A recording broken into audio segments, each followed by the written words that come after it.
மழையால் பாதிக்கப்பட்ட பயிர்களுக்கு நிவாரணம் கோரி மயிலாடுதுறையில் சாலை மறியலில் ஈடுபட்ட விவசாயிகளுக்கும் கைது செய்ய முயன்ற போலீசாருக்கும் இடையே தள்ளுமுள்ளு ஏற்பட்டது.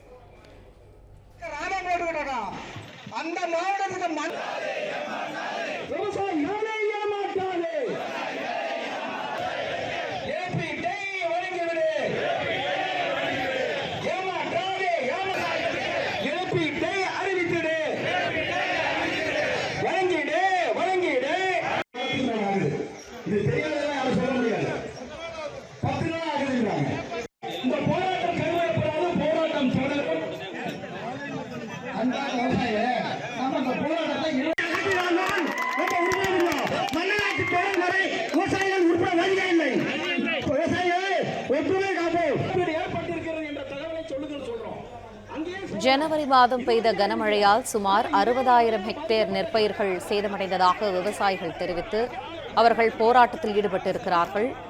உரிய நிவாரணம் வழங்கப்படாததால் அவர்கள் சாலை மறியலில் ஈடுபட்டு வரும் அந்த காட்சிகளை நாம் பார்த்துக் கொண்டிருக்கிறோம். பிளே ஸ்டோர் மற்றும் ஆப் ஸ்டோரில் இருந்து பாலிமர் செயலியை QR கோடு மூலம் பதிவிறக்கம் செய்யுங்கள். செய்திகளை உடனுக்குடன் பெறுங்கள்.